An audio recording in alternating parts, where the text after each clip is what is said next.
अपने रिसर्च में आपको सबसे डरावनी चीज़ क्या लगी? देखिए, ये जो सोल्स वाला मामला है ना, आत्मा वाला मामला, बड़े इजीली हम लोग बोल देते हैं मोक्ष और सैल्वेशन। ये बड़ी खतरनाक चीज़ है। ज़्यादातर लोग ऐसा बोलते हैं ना कि हमारा बचपन बहुत अच्छा था, काश बचपन लौट आया। लेकिन आपको ऐसे लोग भी मिलेंगे जो बोलेंगे कि प्रेजेंट ठीक है, मेरा बचपन अच्छा नहीं, मेरा स्कूल लाइफ अच्छा नहीं था, मेरा कॉलेज लाइफ अच्छा नहीं था। क्या जाना है रावण के बारे में अब तक? आज के समय में रावण को जिस तरीके से डिपिक्ट किया जा रहा है, जिस तरीके से पोर्ट्रेयल किया जा रहा है उसका, वो करेक्ट नहीं है। जैसे ये कहा जाता है कि रावण और किसी को कभी उठा के नहीं लाए थे, सिर्फ सीता को लाए थे क्योंकि विनाशकारी विपरीत। ये गलत बात है। रावण और बहुत लोगों की युवतियों को उठा के लाया था। तो ये जो बोलते हैं कि रावण में सब कुछ अच्छा था, वो महाज्ञानी था और पराक्रमी था, और लेकिन बस एक गलती हो गई। नहीं, बस एक गलती नहीं थी। रावण ने बहुत सारी गलतियां की थी। रावण के 10 सर जो 10 अलग अलग बातों को दर्शाते हैं, वो 10 के 10 खामियां रावण में थी और वो सडन नहीं आ गई थी। नमस्ते दोस्तों, भारत का कल्चर, भारत की फिलॉसफी और हमारे धर्म के बारे में जानकारी मेरी खुद की एक हॉबी है, जिसे मैं पूरा कर रहा हूँ इस पॉडकास्ट के थ्रू। आज के गेस्ट है अक्षत गुप्ता सर, जिनके साथ एक बढ़िया ब्लॉकबस्टर पॉडकास्ट हम बना चुके हैं। उस पॉडकास्ट का टॉपिक था अस्त्रास, असली अस्त्रास। आज का टॉपिक है ही नहीं, क्योंकि आज हम सीखेंगे ज़्यादा हमारे धर्म के बारे में। इस इंसान ने डेडिकेट की है अपनी पूरी लाइफ इन सब्जेक्ट्स को, और आज इनके कहानियों के द्वारा हम इन सब्जेक्ट्स के बारे में ज़्यादा जानेंगे। बहुत ही बढ़िया कॉन्वर्सेशन अक्षत गुप्ता सर के साथ। एंजॉय कीजिए DRS हिंदी पर।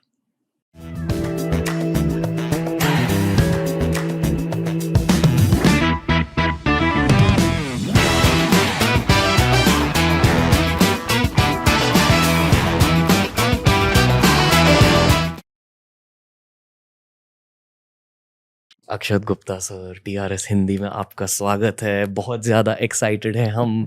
एक सुपर हिट पॉडकास्ट ऑलरेडी हम बना चुके हैं। अब ये फ्री फ्लोइंग इतिहास वाली कॉन्वर्सेशन करते हैं। जी, कैसे हो सर? बहुत खुश हूँ, थोड़ा सा नर्वस भी हूँ, लेकिन खुशी उसको दबा दे रही है। So I am more happy and less nervous. Okay. जब आप इतिहास की पढ़ाई करते हो, जब आप रिसर्च करते हो, आपके पूरे रिसर्च की हिस्ट्री में सबसे चौंका देने वाली चीज़ कौन सी थी? सो 4 युग जो हैं, मैं इस बात से ही मतलब सरप्राइज तो इस बात का भी है कि आश्चर्य इस बात का भी है कि बहुत सारे लोग हमारे अभी के जनरेशन में दशावतार और 7 चिरंजीवियों को एक मानते हैं। ओके। लोगों को दशावतार का फर्क और 7 चिरंजीवियों का फर्क कि ये अलग अलग है, वो नहीं पता। तो बात करने के समय ये मतलब मेरे लिए बहुत बेसिक चीज़ है, और मुझे लगता था कि ये बेसिक ही है मगर ऐसा है नहीं। तो फिर बात करते करते समझ में आया। फिर जैसे जैसे आप उतरते जाते हैं, मैं माइथोलॉजी शब्द का उपयोग करना कम पसंद करता हूँ। सेम। मेरा मानना ये है कि अगर आप मिथ्या मानते हैं इन सब बातों को तो माइथोलॉजी, अगर आप सत्या मानते हैं तो सत्यालॉजी हो जाएगी। तो कारण और कहानियाँ थोड़ी बहुत ऊपर नीचे हो सकती हैं, लेकिन हर कहानी के पीछे एक कारण है। तो जब जैसे जैसे आप अंदर जाएंगे आपको पता चलता है कि कितने डीपली सब चीज़ें आपस में कनेक्टेड है। परशुराम की बात करें, परशुराम की आपके पॉडकास्ट में पहले बहुत बात हो चुकी है। 4 युगों में से 3 युगों में परशुराम का जिक्र है, उनकी बातें हैं। लेकिन ये बहुत इंटरेस्टिंग पार्ट है कि कैसे जो पिनाका, उनका जो धनुष था जो शिव जी ने दिया था, वो 21 बार उन्होंने क्षत्रिय विहीन किया क्योंकि उनके पिता को मार दिया गया था, तो क्षत्रियों से नाराज हो गए थे। अब क्षत्रियों से नाराज होकर वो क्षत्रियों पे भारी क्यों पड़ रहे थे, उसके पीछे भी एक कहानी है। तो हर चीज़ का ना लॉजिकल एक्सप्लेनेशन है हमारे पास, कि उनके जो पिता थे वो तो ऋषि थे, लेकिन उनकी जो माँ थी वो क्षत्रिय थी, रेणुका नाम था उनका। जमदागिनी उनके पापा का नाम था, रेणुका उनकी मदर का नाम था। तो रेणुका जी जो थी वो क्षत्रिय परिवार से, इसीलिए वो ऋषि भी थे और वो उनमें क्षत्रिय ब्लड लाइन भी था। तो 21 बार क्षत्रिय विहीन करते करते वो भूल गए कि 21 बार हो गया। फिर उनको याद दिलाया गया, हनुमान जी उनको याद दिलाया कि महाराज प्रभु हो गया, रुकिए। अब वो जो यहाँ मोटा मोटा ये Parashuram is one of the Dashavatars. Parashuram एक लौते ऐसे शख्स हैं सब में जो दशावतार के 10 लोगों में भी उनका नाम है और 7 चिरंजीवियों में भी उनका नाम है। तो वो जब शांत हुए तो शिव का दिया ये जो धनुष था जिसका नाम पिनाका था, ये उन्होंने दिया राजा जनक को, और राजा जनक थे सीता के पिता। ओके। और उसकी प्रत्यंचा जो पीछे वो डोरी लगती है उसको उतार दिया उन्होंने कहा कि जो इसकी प्रत्यंचा चढ़ा लेगा वो सही वर होगा। ये बोल के वो चले गए महेंद्र पर्वत में तपस्या करने। सालों साल बीत गए, क्योंकि त्रेता युग जो है, जो सेकंड युग है, ये भी एक कंफ्यूजन है। मुझे बड़ा आश्चर्य हुआ कि लोगों को लगता है कि सतयुग है, फिर द्वापर है, फिर त्रेता है, क्योंकि डी और टी, हाँ त्रे त्रे तीन सुन के जैसे। थर्ड लगता है। तो त्रेता युग की शुरुआत में जो पहले अवतार हैं वो परशुराम, और त्रेता युग के जो आखिरी अवतार हैं वो राम है। तो त्रेता युग जो है वो है कुछ 8,96,000 सालों का, 8,64,000 ईयर्स। तो कहाँ वो पहले अवतार हो, कहाँ, तो इनमें बहुत बड़ा गैप है। तो इतने साल बाद फिर जब वो फिर राम बड़े हुए, सीता आई धरती पे, और फिर वो प्रत्यंचा चढ़ाते समय वो धनुष टूटा। तो फिर परशुराम नाराजगी से आए राम को मारने, और लक्ष्मण तो हैं ही गुस्सैल, तो ये दोनों आपस में लड़ लिए थे। फिर उनको पैसिफाई किया गया, उनको समझाया गया कि आप भी विष्णु अवतार हैं, आप भी विष्णु अवतार, मिल के चले गए। लेकिन परशुराम की गाथाएं महाभारत काल में भी है। तो अगर भाई बोलते ना कि इमॉर्टल हैं तो बार बार आएंगे, तो फिर भीष्म पितामह, सूर्यपुत्र कर्ण और द्रोणाचार्य, इन तीनों के युद्ध गुरु जो हैं, और वो एकलव्य स्टाइल नहीं कि भाई द्रोणाचार्य की मूर्ति लगाई सीख गए, नहीं, फिजिकल प्रेजेंस के साथ इन तीनों को तैयार करने वाले फिर परशुराम। तो एक और बाद में एक अध्याय आता है जहाँ परशुराम और भीष्म पितामह का युद्ध होता है, और भीष्म पितामह जीत जाते हैं, हरा देते हैं परशुराम। तो परशुराम खुश होके, वो जो हमारी आम आजकल के बोलचाल की भाषा में बात होती है ना कि गुरु गुड़ रह गया, चेला चीनी हो गया, बिकम बेटर देन मी, तो मुझसे भी बेहतर हो गया, तो और आशीर्वाद देके फिर परशुराम लौटे। तो ये बहुत, अभी भी जो हम बात कर रहे हैं ना, बहुत ही ऊपरी सतह की बात है, पर वो भी अभी लोगों तक पहुंचना और पता होना बचा है। हमारे धर्म में वैसे न्यूमरोलॉजी की बातें होती है जी, ओके। हाँ। 9 का मतलब क्या है? चलो लेट्स स्टार्ट देयर। ओके, तो 9 तो मैथमेटिकली भी, अभी देखिए साइंस और माइथोलॉजी जो है, जैसा आमतौर पे लोग मानते हैं माइथोलॉजी वर्ड कि नहीं हुआ था भाई, लेकिन माइथोलॉजिकल सब चीज़ें ना, ज़्यादातर चीज़ें साइंटिफिक है। तो साइंस और माइथोलॉजी जो है बहुत पास पास चल रहा है। जैसे 9 जो है वो सिर्फ हमारे माइथोलॉजी में मैजिकल नंबर है ऐसा नहीं है, वो मैथमेटिक्स में भी बड़ा मैजिकल है। जैसे 9 एक बड़ा सिंपल सी बात है, 9 का पहाड़ा, 9 का टेबल सबको आता हो, 9 1 9 से लेकर 9 10 90 तक जितने अमाउंट्स आ रहे हैं ना, उन सब के जो 2 डिजिट होंगे, 9 2 से लेके और 9 10 तक, उन सब का टोटल 9 ही आता है। ऐसा किसी और डिजिट में नहीं होता है। ये तो मैथमेटिकल बात कर रहा हूँ। पहले मैं आपको एंशिएंट स्क्रिप्चर्स के 9 का जादू बताने की कोशिश करता हूँ। 9 दुर्गा, 10 दुर्गा क्यों नहीं, 8 दुर्गा क्यों नहीं है, 9 दुर्गा ही क्यों है? हमारे में 9 रस माने जाते हैं, है ना। हमारी जो पूजा होती है वो 9 ग्रहों की होती है। हमारे जो रत्न माने जाते हैं वो 9 रत्न होते हैं। आप देखिए कि अब इस पे तो किसी का वश नहीं है कि जो औरत जब पेट से होती हैं, जब वो प्रेग्नेंट होती हैं, तो बच्चा 9 महीने ही होता है, 10 महीने क्यों नहीं होता है, या 8 महीने क्यों नहीं होता। और जब वही इंसान बच्चे से बड़ा होके बूढ़ा होके मर जाता है, तो उसकी आत्मा की शांति के लिए भी हम 9 ग्रहों की पूजा करते हैं। तो आप एक तरीके से देखेंगे ना, तो हम पैदा होने से पहले, हमारे जन्म से पहले से लेकर और हमारे मृत्यु के बाद तक, हम हर चीज में 9 के फेर में ही चल रहे हैं। और मैथमेटिकली आप आएंगे तो सन का जो आउटर पेरिफेरा, अगर आप डायमीटर जोड़ने जाएंगे, तो जो टोटल माइल्स है, आप अगर अर्थ के एक पॉइंट से शुरू करते हैं और पूरा घूम के अर्थ के उसी पॉइंट पे आते हैं, तो जितने माइल्स हैं, और मून में भी सेम, तो चंद्रमा, सूर्य और पृथ्वी, इन तीनों में आप एक पॉइंट से शुरू करके डायमीटर को अगर माइल्स में काउंट करेंगे, उन तीनों का जो टोटल माइल्स का फिगर है वो अलग अलग है, लेकिन उन तीनों का अलग अलग टोटल जो है ना, वो 9 है। लाइट का जो स्पीड है पर सेकेंड, उसका टोटल 9 है। तो 9 आपके हर जगह में ना वो अपनी जगह बनाया हुआ है। 90 डिग्रीज का आप आधा कर लीजिए तो 45 डिग्रीज का भी टोटल 9 होता है, 90 डिग्रीज का भी टोटल 9 होता है, उसका डबल आप कर लीजिए 180 डिग्रीज, 360 डिग्रीज, उससे और बढ़ा लीजिए, उससे और घटा लीजिए। Triangle, pentagon, circle, cylinder, anything, square, सबका टोटल 9 है। तो ये ज्योमेट्री हमारे वश में नहीं है ना, वो तो जो था we have just decoded it. Also मेरा बहुत जोर से मानना ये भी है कि हम लोग ज़्यादा कुछ इन्वेंट नहीं कर रहे हैं, हम लोग ना हम डिस्कवर कर रहे हैं, हम सब चीज़ें रीडिस्कवर कर रहे हैं। क्योंकि बहुत सारे ऐसे एंशिएंट पेजेस हैं जो हम लोग नहीं बचा पाए। फेयर। अपने रिसर्च में आपको सबसे डरावनी चीज़ क्या लगी है? देखिए ये जो सोल्स वाला मामला है ना, आत्मा वाला मामला, बड़े इजीली हम लोग बोल देते हैं मोक्ष और सैल्वेशन। ये बड़ी खतरनाक चीज़ है। सैल्वेशन जिनको मिल जाता होगा, जितना मैंने पढ़ा समझा है, सैल्वेशन जिनको मिल जाता होगा वो तो ठीक है, जिनको नहीं मिलता है वो बहुत सारे वर्ल्ड्स में अलग अलग तरीके से भटकते रहते हैं। और आपके लाइफ की अपनी परेशानियाँ होंगी, मेरी लाइफ की अपनी परेशानी रही हैं।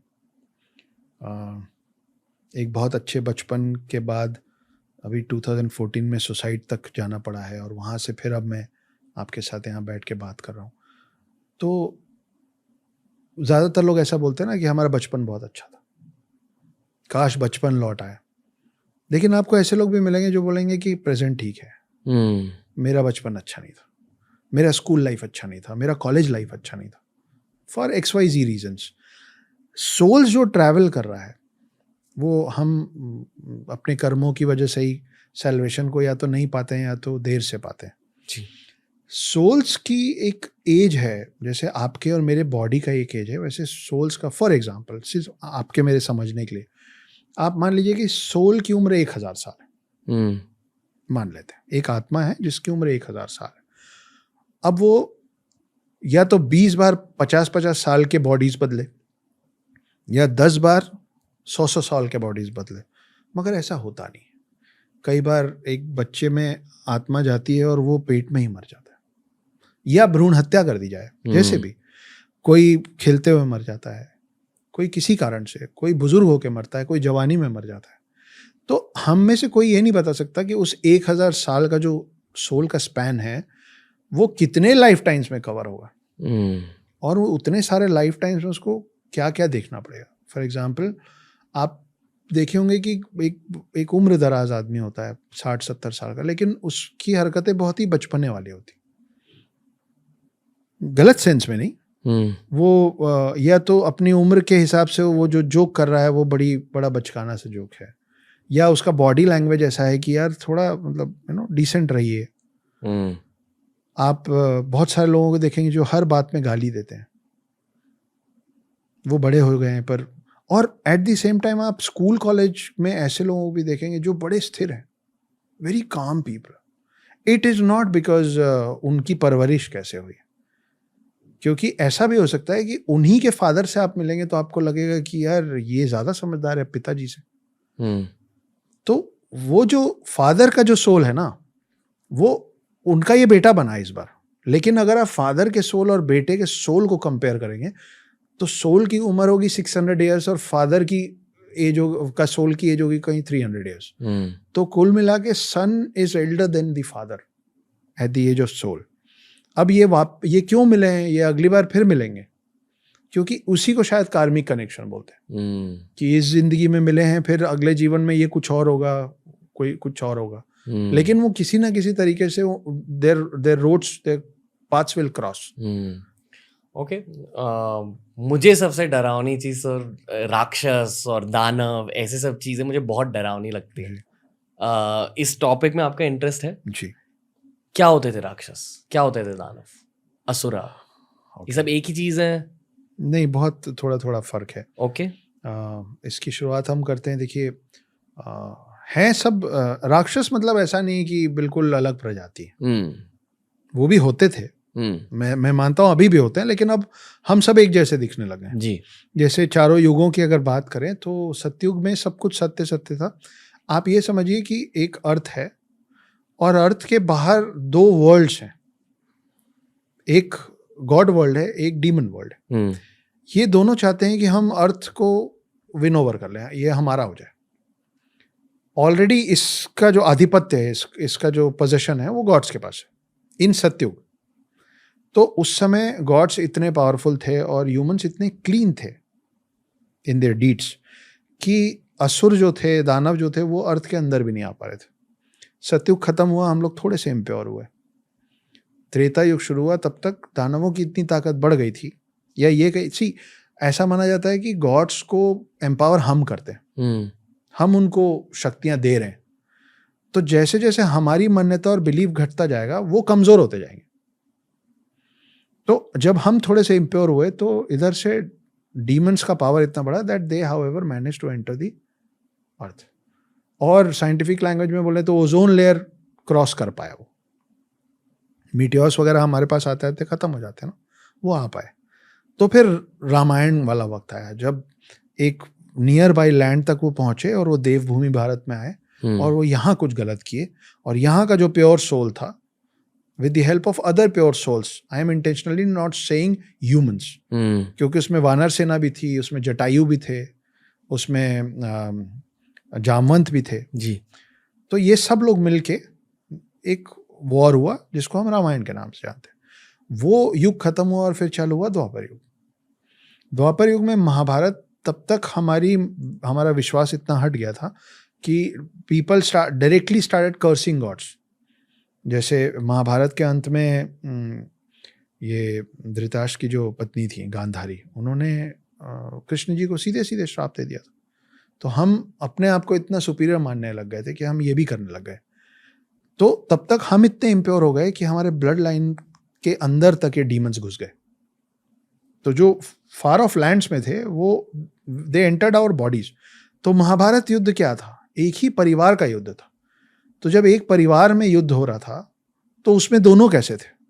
और अब हम रहते हैं कलयुग में जिसमें हमारे डीएनए में, हर इंसान के ब्लड लाइन में दोनों चीजें चल रही हैं। कई बार हमको पता होता है कि एथिकली ये काम गलत है, पर वो प्रॉफिटेबल होता है तो हम कर लेते हैं कि क्या आ जाता है, चलता है। तो इसीलिए युगों में जो डिटोरिएशन हो रहा है in our lifes is this. अभी सर एक तीखा सवाल पूछूंगा जो बहुत लोग पूछते हैं इंटरनेट पे जी। क्या देव एलियन थे और उनके साथ साथ क्या असुर भी एलियन थे?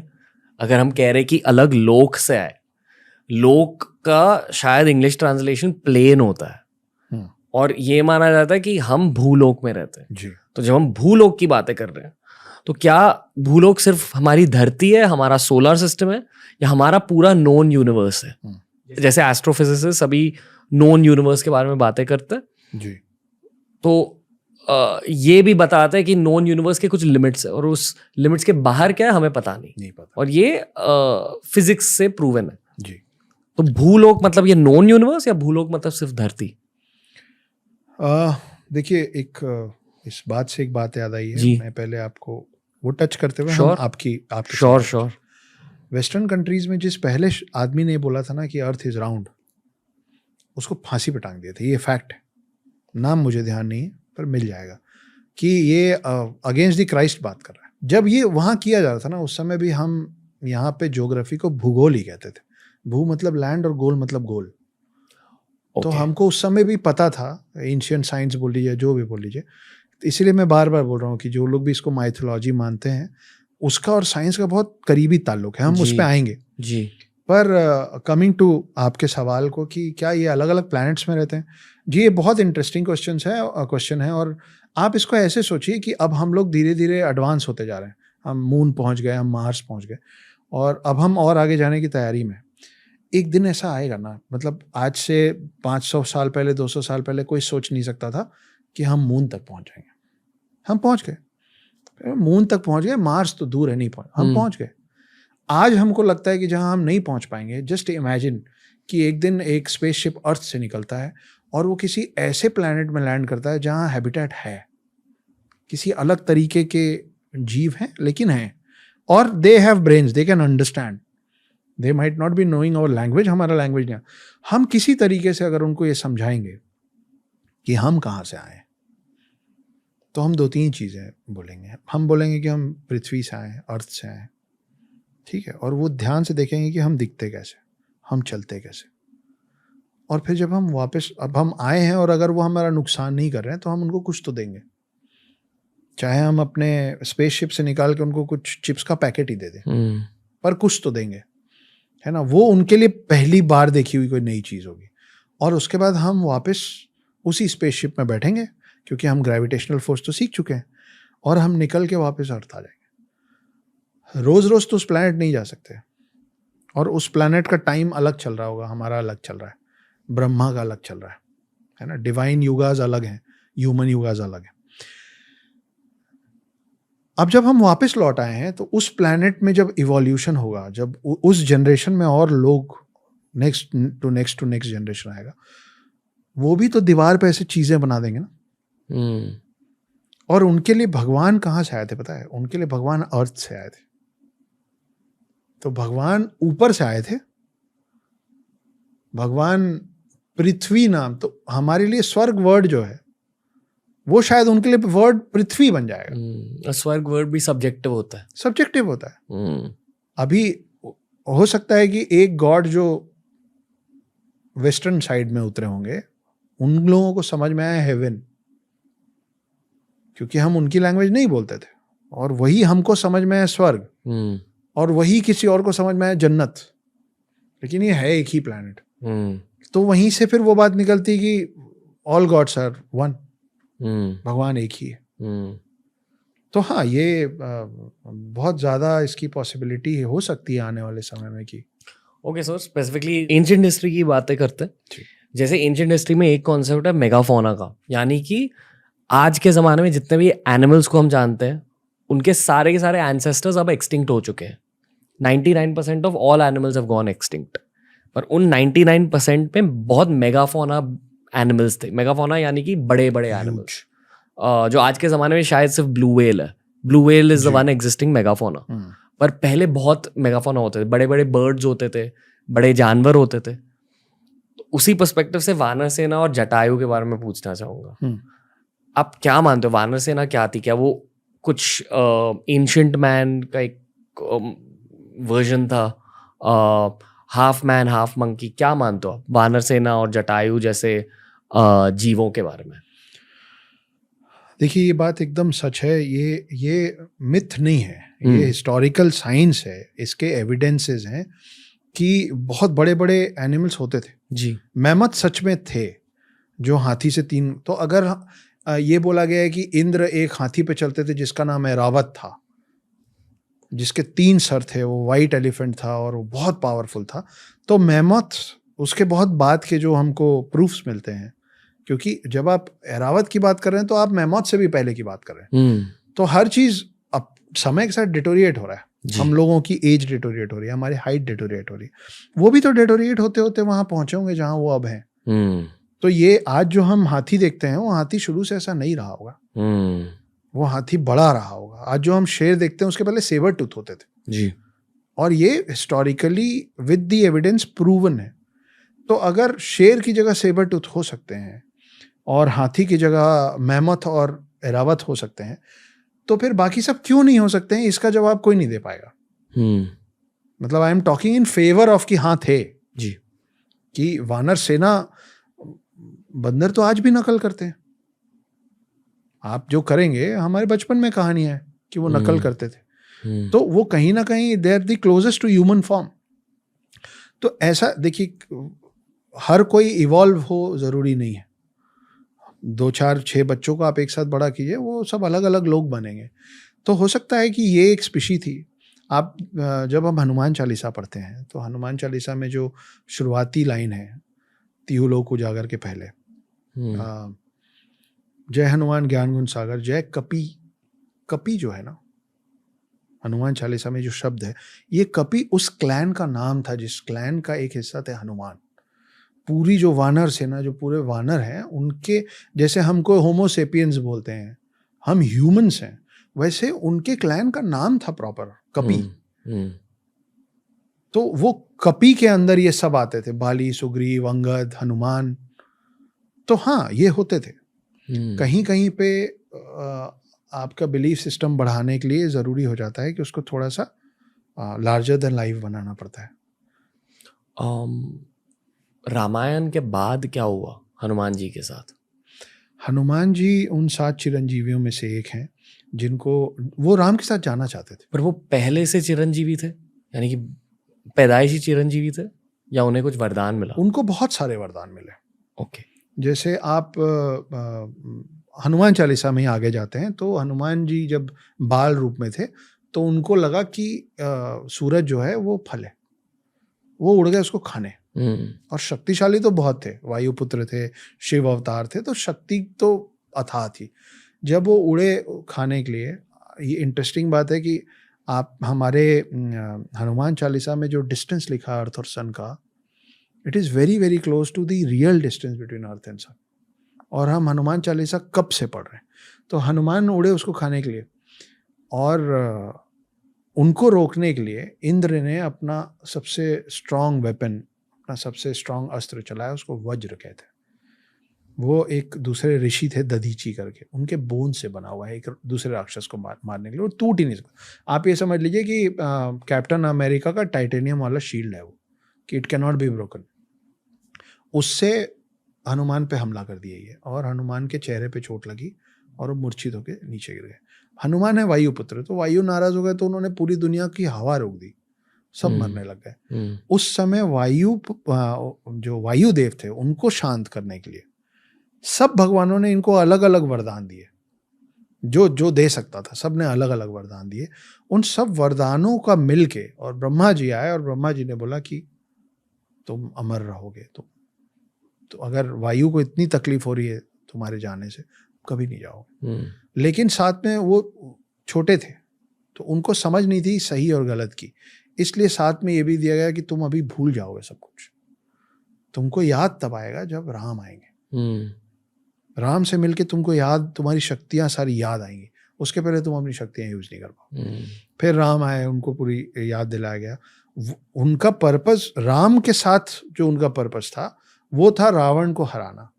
लेकिन और वहाँ राम का पर्पस खत्म होता है, जो पीस लाना था या जो बैलेंस लाना था वर्ल्ड में, अर्थ में, वो विष्णु के अवतार राम का काम वही था, वो करके रामराज जमा कर।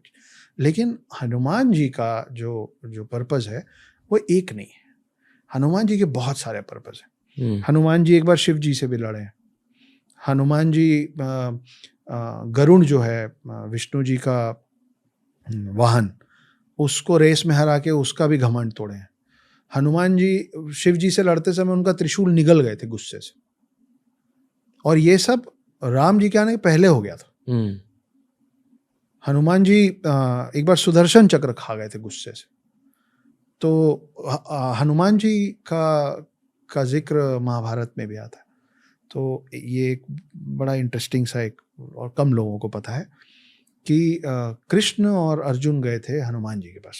हनुमान जी, हमको वो वाली कहानी मालूम है महाभारत की, जब भीम से जंगल में मिले। हाँ, तो उनकी कई सिद्धियों में से हनुमान जी की सिद्धि थी कि वो जब चाहे अपना वजन इतना बढ़ा लें और जब चाहे जितना घटा लें, तो वो पूंछ नहीं उठा पाए, ये तो मालूम है।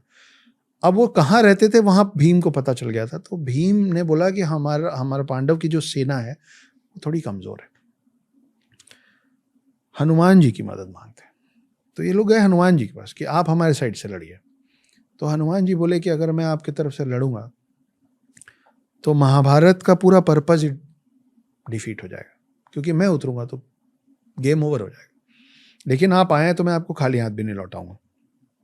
अर्जुन, मैं आपके रथ के फ्लैग पे बैठ जाता हूँ एज अ सिंबल। तो आप कभी भी देखेंगे ऐसी कोई भी तस्वीर जिसमें अर्जुन है और सारथी कृष्ण है, उनमें एक फ्लैग लगा रहता है, और फ्लैग में हनुमान बने रहते हैं जो कि बैठे होते हैं, घुटने के बल बैठे रहते हैं। उसके बाद जब ये वॉर चालू हुआ तो अर्जुन एक तीर चलाते थे और कर्ण का जो रथ था वो कई फीट पीछे चला जाता था। फिर कर्ण एक तीर चलाते थे तो अर्जुन का 2-3 इंच पीछे जाता था। और कृष्ण तारीफ करते थे कर्ण की क्या तीर चलाया। अर्जुन में ईर्ष्या भावना रही है हमेशा से, कहानियों में भी। तो अर्जुन को लगता था मैं मारता हूँ 20 फीट पीछे जाता है, वो मारते हैं मैं 2 इंच पीछे हिल जाता हूँ तो ये तारीफ करना। 3-4 बार ऐसा हो गया। तो अर्जुन बिल्कुल बिफर गए और कृष्ण को बोले आप मतलब क्यों कर रहे हैं आप ऐसा, आप देखिए मैं कहाँ भेजता हूँ, वो इतना सा हिला देता आप उसकी तारीफ करते। तो कृष्ण भगवान बोले कि अरे नादान, वो जिस रथ को हिला रहा ना उसमें हनुमान बैठे हुए हैं, तेरे को मेरे को वो हनुमान को हिला दे रहा है। तो तू सोच कि अगर हनुमान नहीं होते तो कहाँ जाता तू। तो हनुमान वहां भी रहे हैं। तो और हनुमान की गाथा तो कल्कि के साथ खत्म होगी। हनुमान तो जब कली और कल्कि का युद्ध होगा तब फिर आएंगे। तो ये 7 चिरंजीवियों का पूरा जो मिशन है, जो पर्पस है, वहाँ खत्म होगा।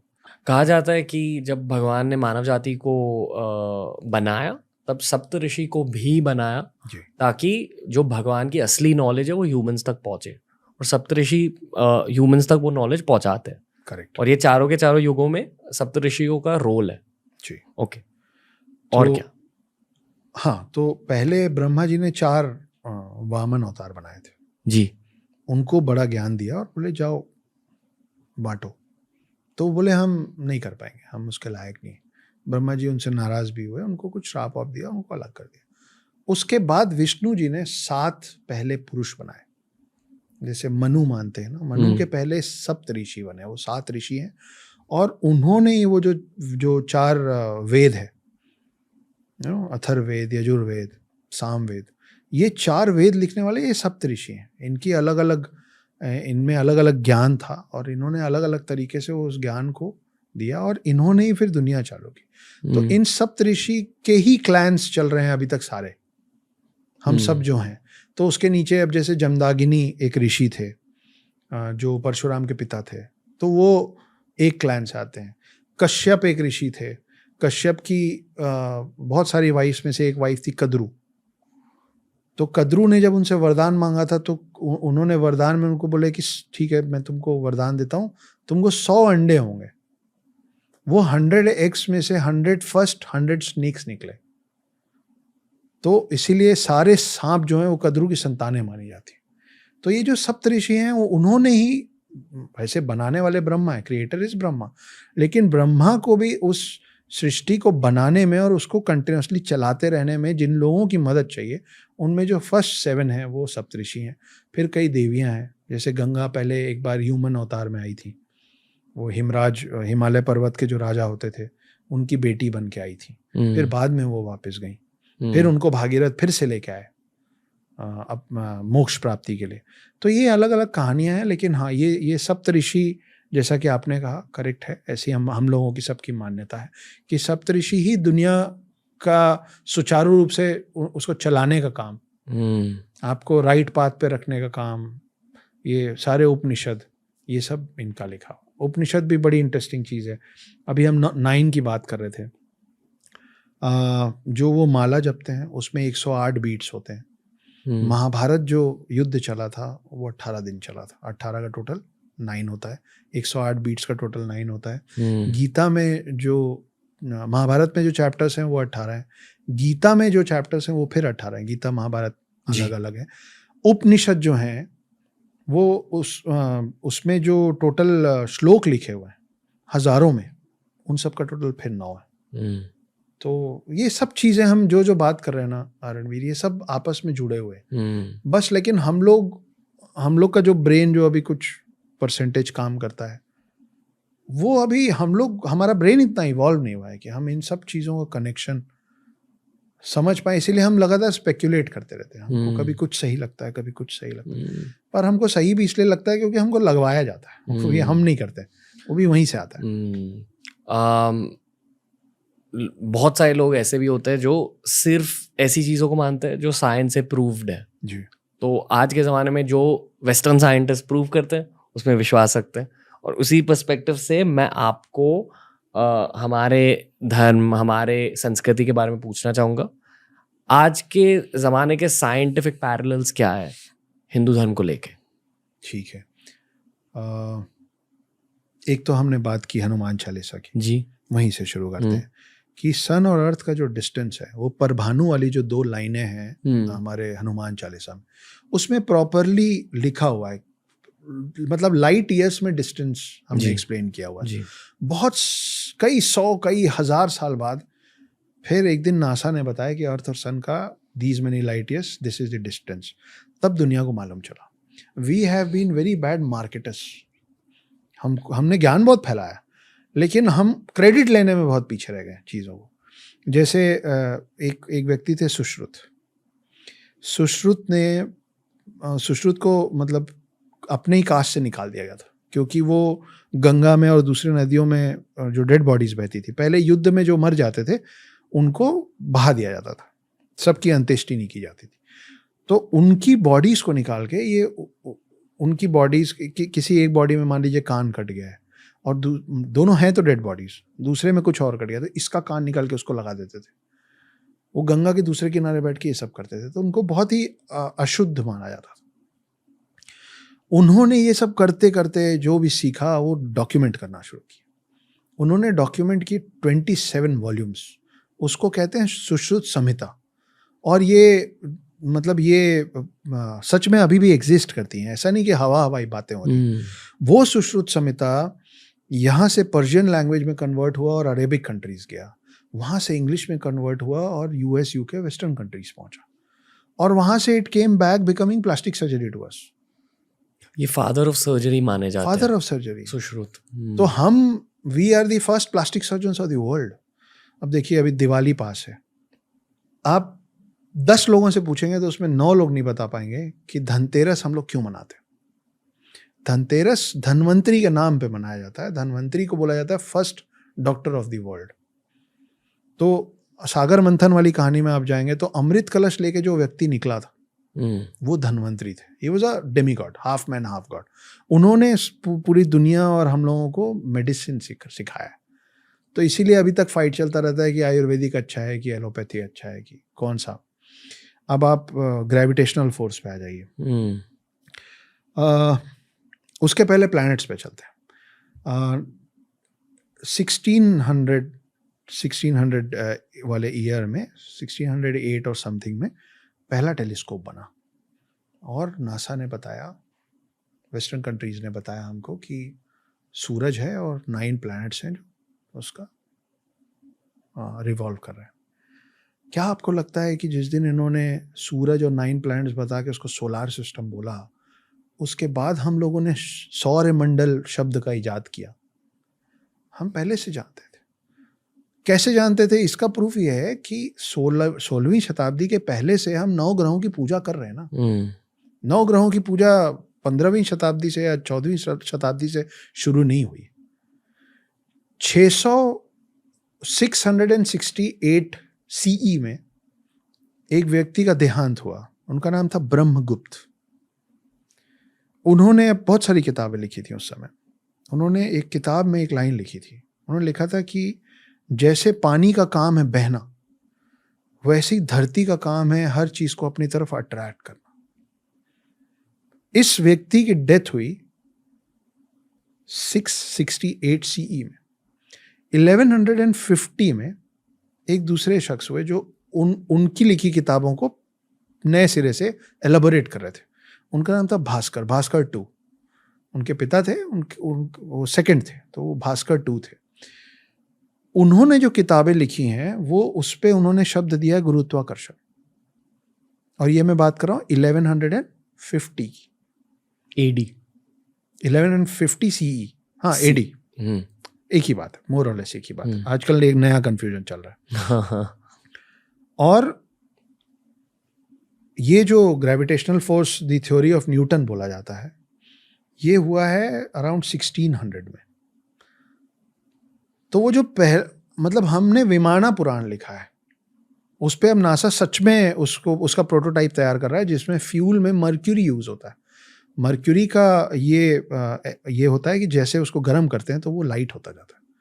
तो आप किसी चीज़ को लाइट करेंगे, बलून कैसे उड़ता है? हीलियम गर्म होता है तो लाइट होता है, तो ऊपर चला जाता है। हमको आप सोचिए ना कि कैसे कोई विमान पुराण लिखेगा, कोई ऐसा शख्स विमान पुराण लिख सकता है लॉजिकली जिसको गुरुत्वाकर्षण ग्रेविटेशनल फोर्स की समझ ना हो? इम्पॉसिबल। तो हम विमान पुराण लिख चुके थे, हम ग्रेविटेशनल फोर्स 668 में बोलने वाला वो आदमी मर गया। उस चीज को 1687 में ये Newton's theory of gravitational force को इतनी ख्याति मिली। आप 668 और 1687 जोड़ेंगे ना तो 1000 साल से भी ज्यादा होता है। तो we have been very very scientific to all the approaches. विमानस के बारे में आपने पढ़ा? जी। ओके। यूएफओ शेप्ड विमानस भी होते थे, सर्कुलर विमानस भी होते थे। और ये जो मर्क्यूरी की बात आपने जस्ट अभी करी, ये मैंने पढ़ा है कि मर्क्यूरी पावर्ड विमानस होते थे, पर मैं ये नहीं जानता था कि अगर हम मर्क्यूरी को हीट करते हैं तो लाइटर हो जाता है। ओके, मतलब मर्क्यूरी का भी शायद एक गैशियस स्टेट होता होगा, आई एम श्योर, क्योंकि लिक्विड स्टेट में तो नहीं, वो गैशियस स्टेट में नहीं होता, वो सॉलिड स्टेट भी नहीं हो पाता। ओके, बड़ा अतरंगी, मतलब बिल्कुल गैशियस स्टेट होता ही नहीं उसका। उतना डिटेल में मुझे नहीं मालूम। कुछ तो स्मोक निकलता होगा, लेकिन वो अपना फॉर्म चेंज नहीं करता। Okay, it just gets lighter and lighter as it heats. मतलब अगर वो विमान में यूज होता होगा, it must be getting lighter than air at some temperature. तो बेसिकली वो टेम्परेचर अगर आपने जनरेट कर दिया किसी वजह से, तो शायद विमाना उड़ सकता। आप अगर विमाना पुराण के कुछ सारा कुछ तो मेरे को मिलता नहीं है, पर जो भी थोड़ा बहुत मैं समझ पाया हूँ या देखा हूँ या पढ़ा हूँ, उसमें ना पूरा स्ट्रक्चर है। सिर्फ ऐसा नहीं है कि थ्योरेटिकल नहीं बताया हुआ, सिर्फ उसको प्रैक्टिकली भी उन्होंने बताया हुआ कि भाई उसमें प्रोपेलर्स हैं, उसमें जेट बूस्टर्स हैं, कि ऐसा नहीं कि वो धीरे धीरे गर्म हो रहा है तो ये ऊपर जा रहा नहीं, उसको रोक के पहले गर्म करके सडनली उसका प्रेशर निकाला ताकि वो अर्थ को छोड़े। आपके स्टडीज के अनुसार, और ये शायद इस वाले पॉडकास्ट का आखिरी सवाल है जी, रावण के बारे में बात करते हैं जी। आई एम श्योर आपके लिए एक रिसर्च टॉपिक है रावण। सभी के लिए है। ओके, क्या जाना है रावण के बारे में अब तक? आज के समय में रावण को जिस तरीके से डिपिक्ट किया जा रहा है, जिस तरीके से पोर्ट्रेयल किया जा रहा है उसका, वो करेक्ट नहीं है। जैसे ये कहा जाता है कि रावण और किसी को कभी उठा के नहीं लाए थे, सिर्फ सीता को ले आए थे क्योंकि विनाशकारी विपरीत। ये गलत बात है। रावण और बहुत लोगों की युवतियों को उठा के लाया था। तो ये जो बोलते हैं कि रावण में सब कुछ अच्छा था, वो महाज्ञानी था और पराक्रमी था, और लेकिन बस एक गलती हो गई, नहीं, बस एक गलती नहीं हुई थी।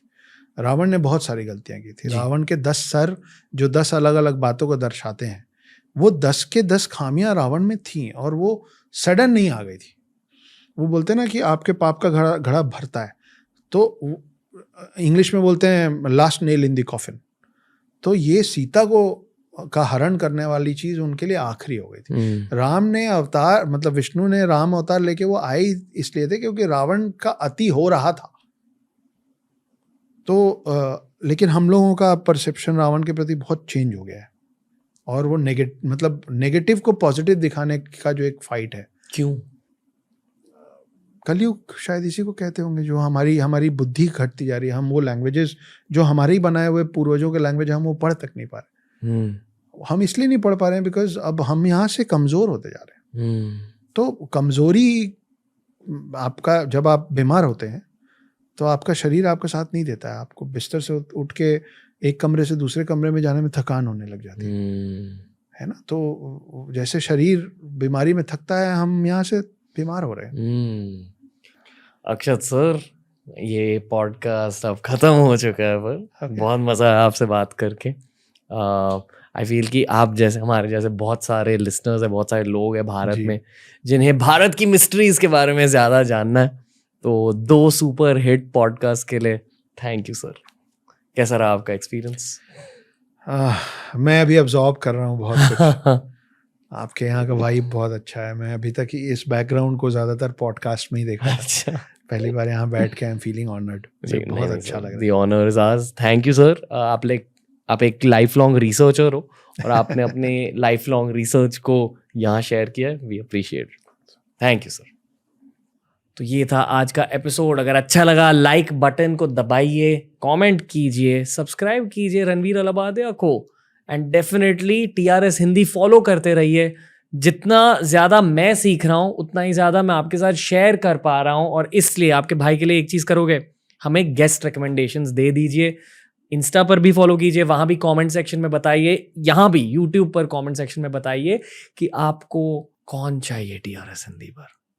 बताइए। और तब तक अगले एपिसोड तक हमारे क्लिप्स चैनल को भी सब्सक्राइब कीजिए, टीआरएस हिंदी क्लिप्स। नमस्ते, थैंक यू।